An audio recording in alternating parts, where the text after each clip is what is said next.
carvalho de 30 metros tivesse a mente de um ser humano, ele cresceria apenas 3 metros. É verdade. Porque ele ia pensar, não, já tá bom com 3 metros, nunca iria até 30. Eles começaram a falar, você tem que crescer o máximo que você puder crescer. Cada pessoa tem um termostato. Você pega o Jorge Paulo Lemann, o termostato dele tá alinhado pra bilhões. Sim. Se esse cara, de repente, ele perdesse tudo e ficasse só com 50 milhões, ele ia julgar um fracasso total. Sim. Sendo que, pra muita gente, 50 milhões é um negócio que é levar o termostato de 0 pra 100, porque é um número totalmente real. Então lá eu tenho que reajustar meu termostato financeiro, porque pra chegar a 1 milhão, bastava continuar fazendo o que eu já tava fazendo. Não tava tão longe assim mais naquela época. Eu já tinha uma certa previsibilidade que não ia demorar tanto tempo. Com rendimento, né, com investimento. Agora, pra ter números maiores, não era só melhorar aquele processo, era fazer algo novo. Então, quando o meu termostato mudou, que eu falei, vamos fazer uma coisa nova, vou fazer palestra. Então foi ali naquele evento. Então, cara, pra você foi um livro/evento de mudança, de transformação, cara, esticou tua mente mesmo. Foi. O livro tem um arquivo de riqueza onde ele diz que os ricos administram bem o dinheiro, as pessoas de mentalidade pobre não, que os ricos colocam dinheiro pra trabalhar duro pra eles, enquanto a pessoa de mentalidade pobre trabalha duro pelo dinheiro. Então aquilo mexeu com a minha cabeça. Eu falei, tô no caminho certo. Só de poupar parte do salário e fazer coisinhas pequenas não vai dar certo. Precisamos de alguma coisa maior, de uma big idea. Aí veio a questão das palestras. Animal, cara. Pensamento gera sentimento, sentimento gera atitude, atitude gera resultado. No dia que você entrar no restaurante, pedir uma comida e não olhar o preço, você tá no caminho certo. Cara, eu usei isso. Ele até proíbe pedir frango nesse dia. É verdade, é verdade. Essa fórmula, pensamentos, sentimentos, atitudes, ações terminando em resultado é muito usado hoje em dia, todo mundo fala disso. Sim.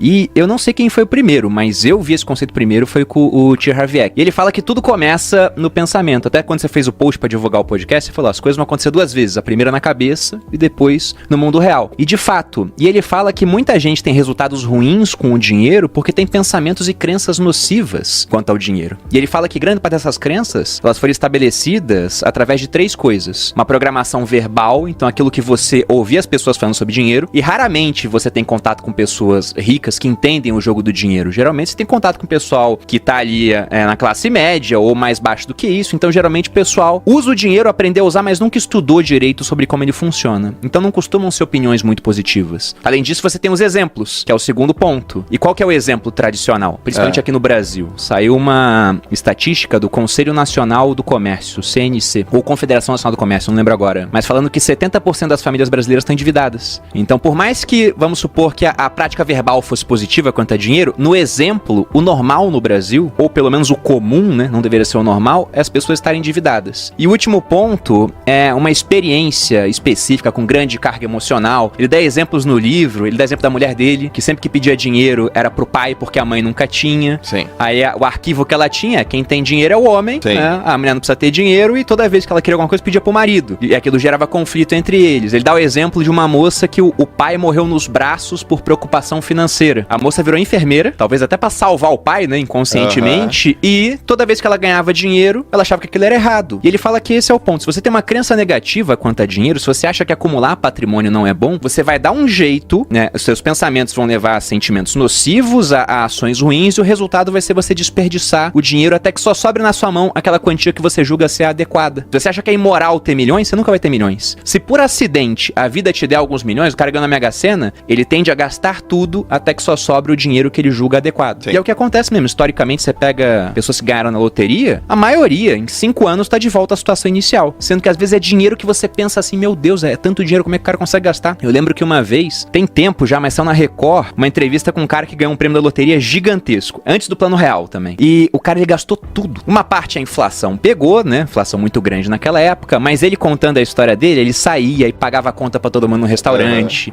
Ele não lavava roupa. Ele comprava roupa, sujava e jogava fora.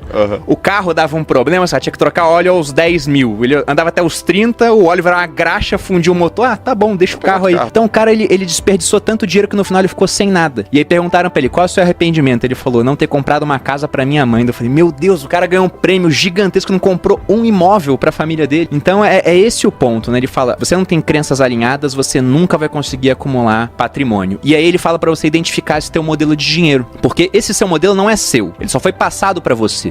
Então o ponto é que você não é uma gravação, que ele diz. coisa. Você é o gravador. Se essa gravação não tá boa, você deleta e grava uma nova. Perfeito. E aí o que ele tenta fazer é colocar os arquivos bons no lugar dos arquivos ruins. Dinheiro é muito importante, de fato. Dinheiro traz felicidade, né? Você não acha que amor é mais importante que dinheiro, né? Ou saúde? Ele coloca isso aqui, uma coisa...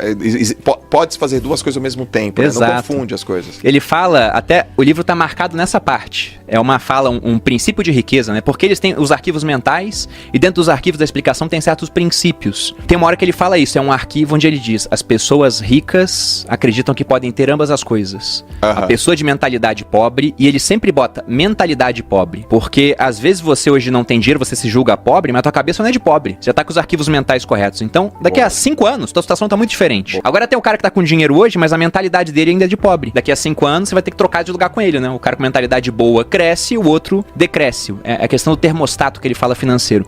Mas o que ele diz é, quem tem mentalidade pobre julga que ou é uma coisa ou outra. Então isso de ou amor ou dinheiro, ou saúde ou dinheiro, o que ele fala é a mesma coisa que perguntar o que é mais importante, ter o braço direito ou tua perna esquerda. Ambos são importantes, você tem que abrir mão de um pra ter outro. Então isso chega bastante lá, como se, por exemplo, ter mais dinheiro vai te trazer menos felicidade no final das contas, porque traz mais preocupações. Ele também aborda isso, né? Tem lá os arquivos de riqueza. Pô, a pessoa rica, ela se torna maior do que os seus problemas, enquanto a pessoa pobre é menor do que eles. Sim. Então hoje, lógico que eu tenho preocupações que eu não tinha na época que eu não tinha dinheiro. Mas eu também eliminei uma série de preocupações através do dinheiro. Sim. Pô, só esse ano, o meu cunhado pegou Covid, começo do ano, teve que ser internado às pressas, ficou muito mal, a conta do hospital deu mais de 100 mil reais. Quem pagou? A gente, porque o plano de saúde do exército não cobria o hospital que ele ficou. Isso tirou o meu sono? Não. Se eu não tivesse dinheiro, eu estaria tirando meu sono até agora, eu pensando que eu podia ter salvado a vida dele, mas não tinha capital pra isso. Quando eu faço aquele story de pé no solo, eu sempre faço uma forcinha assim com o dedo pra cima, né? Sim. Esse pé direito não ia mais. E teve médico falando, se não operar, talvez nunca volte. Esse movimento aqui você pode ter perdido pra sempre. Teve cara que falou que ia ficar impotente, que ia começar a perder controle de esfíncter se não operasse rápido.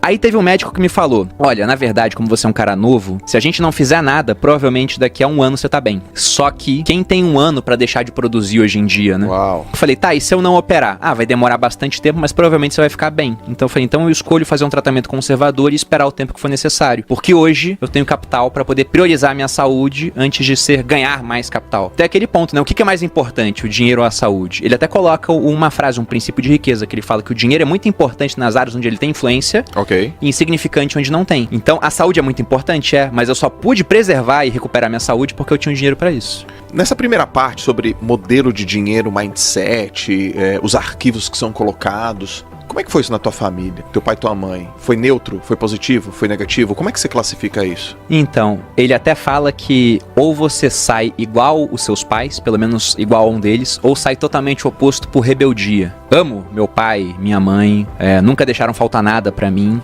Mas também nunca sobrou muita coisa lá em casa. Porque dentro de perfis financeiros, né? A gente pode falar que tem um cara que é o financista, o cara que é o poupador. A Malu é uma poupadora de fábrica. Aí você tem a pessoa que é desligada com dinheiro, que é o meu pai, não ligava pra dinheiro. E tinha a minha mãe que era descontrolada. Então quando você casa um desligado com um descontrolado, dá ruim. Um não liga, o outro gasta muito. Então eu cresci numa família onde o normal era ter dívida. E olhando aquilo eu pensei, eu não quero isso pra mim. Então grande parte dos arquivos aqui, de fato, eu encontrava situações onde eu via, nossa, eu tive um exemplo negativo aqui. Por exemplo, em 96, os meus pais tinham celular. Ninguém tinha celular naquela época. Aquele grandão. Era um grandão. Era pra falar entre eles e talvez com a Abílio Diniz, né? Porque era outra pessoa que tinha celular no Brasil. E era caríssimo. Era muito caro. Então eu não sei por que cargas d'água eles tinham celular naquela época, mas tinham. Então vendo aquele tipo de coisa, eu falei, poxa, eu não quero me comportar igual os meus pais nesse aspecto. Em vários outros, minha mãe é uma pessoa ímpar, assim, em termos de generosidade. Meu pai é a pessoa mais culta que eu conheço. Meu pai fica me zoando de homem de poucas letras, né? Eu leio pra caramba e ele fala, homem de poucas letras, porque ele é muito mais culto do que eu. Só que nesse aspecto financeiro, eles foram um modelo que eu falei, eu tenho que sair diferente disso. Então, meu modelo de dinheiro não pode ser igual ao dos meus pais. O termostato deles estava marcado naquela época. Mudou ao longo do tempo, mas estava marcado para negativo, porque o normal para eles é não ter patrimônio e tá devendo. Sim. Então, quando eu vi aquilo, eu falei, eu tenho que mudar. No meu caso, foi o oposto. Meus pais sempre com mindset poupador, nunca vi ninguém ligar, nunca vi dívida, nem eu, nem meus irmãos. E eu era o... Como é que era? Você chamou seu pai? Desligado. Eu era desligado, cara. É tipo, tá bom. Eu dava de ombrinho. Eu tenho não, tá bom. Esqueci de pagar uma conta. Tem juros. Tá bom. E aquilo foi acontecendo e meus pais odiavam essa minha atitude. Até caberia uma frase da minha mãe aqui. Ela falou assim, filho, quem guarda tem, quem não guarda fica sem. Então, velho, você tá louco. Você tem que guardar. Meu pai também. Pô, cara, você precisa guardar o seu dinheiro assim por diante. No meu caso, foi o que mais me incomodou no mindset, que não foi o mindset dos meus pais, que era o meu mindset, é que eu era aquele cara que o dinheiro entrava. Eu nunca fui um cara que ganhei pouco, mas eu não via. Ele escoava. Você nem sabia pra onde. Cara, não sabia. Eu olhava assim e falei, eu ganhei 6 mil reais esse mês. Tô te falando assim, sei lá, 2005. Que era muito mais grana. Muita grana. Eu morava em Santos, sou educador físico. Você ganhava 6 mil reais no mês? 6.800. Em 2005, eu tava pra entrar no exército. Eu entrei em 2006. O salário do oficial, depois que ele se formava, era 2 mil. Eu pensava, cacete, 2 mil reais. O que eu vou fazer com isso? Me dá um pônei, né? E eu lembro que eu comentava com os amigos meus, pô, você tá ganhando quanto? Pô, eu ganho 6 paus, cara, 6 pau. E cadê? Eu falei, não sei. E eu guardava, sei lá, gastava 7 e era uma zona, uma bagunça. Até um momento que isso acumulou, velho, de uma forma que eu fui, sei lá, 2008, falei, cara, eu entrei aqui numa enrascada, meu. Você chegou a ter dívida? Muito, 150 mil. Que isso, cara? 150 pau de dívida. E eu falei, cara, entrei numa enrascada. Eu preciso sair dessa enrascada. O que me tirou da enrascada foi o empreendedorismo, foi venda. Foi aprender a pegar uma coisa, ganhar dinheiro com livro, com palestra, aí eu fui levantando. E aí quando eu vi, eu falei, cara, se eu sou esse cara que consigo fazer essa grana, eu vou ter que aprender a segurar essa grana. Então o meu mindset foi o mindset da riqueza, só que eu tava com dívida. Eu não tinha um mindset da poupador. Só que tem uma parada, Bruno. Eu errei e deu tempo. Você era novo, né? Eu era novo, cara. Então, olha só minhas condições. Eu era um garoto de 26 anos, 27. Não é tão novo assim, mas é menino. Vamos dizer assim, eu me considerava um menino mentalmente falando. Mas eu morava com os meus pais, não tinha esposa, não era casado, não tinha filho. E as minhas dívidas eram dívidas relativamente bobas e simples. O quê? Um carro, uma coisa boba assim, né? E deu tempo de recuperar. Mas tem gente que não tem, né, cara? Não tem. Quanto mais novo você é, né? Vou parafrasear aqui o Ludovic von Mises. Falando de países, ele fala que o país rico, ele pode se dar ao luxo de adotar caminhos insanos por mais tempo que o pobre. E trazendo para pessoas, né? A pessoa rica ou a pessoa jovem pode fazer isso por mais tempo do que a pessoa não rica ou a pessoa que já tá com uma idade mais avançada. Porque, de fato, se você pegar uma fórmula de juros compostos, lá você tem o capital inicial multiplicado por uma taxa de juros elevada ao tempo. Então, o fator exponencial é o tempo, né?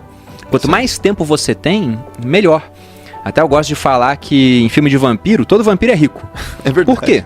Porque o cara, ele tem o tempo infinito, pô. Se ele investiu $1 lá no começo do século XIX, ele tá rico agora. Tem uma parte do livro que se encaixa justamente nesse teu começo até você mudar. As pessoas ricas acreditam na seguinte ideia: eu crio a minha própria vida. As pessoas de mentalidade pobre acreditam na seguinte ideia: na minha vida as coisas acontecem. Sim. Cadê o dinheiro? Tá indo. Foi indo, você deixou acontecer até uma hora que falou, não, pô, agora eu tenho que fazer acontecer então pra resolver. E aí você assumiu as rédeas da sua vida. Autorresponsabilidade, né? Cara, é muito simples, né? Eu lembro que tem uma peça de teatro antiga, eu tava lendo outro dia, até coloquei um trechinho numa aula que eu já dei, que o nome era Tea Party, né? Festa do chá. E aí tinha um trecho onde uma senhora, ela ia num psiquiatra, ou um psicanalista, não lembro agora. Aí ela tava refletindo sobre os problemas dela, né? Daí uma hora ela chegou a uma conclusão e o psicanalista aplaudiu aquilo, ela falando, eu acho que tudo na minha vida que tá dando errado é culpa minha. Ele falou, e por que você acha isso? Ela falou, porque se não for culpa minha, eu vou culpar quem? Deus? O destino, né? Forças superiores? Sim. Se for culpa deles, eu não posso fazer nada. Agora, se eu pensar que é tudo culpa minha, então tá tudo nas minhas mãos para que eu possa mudar. Exatamente. Basta assumir as rédeas da minha vida. E de fato é isso.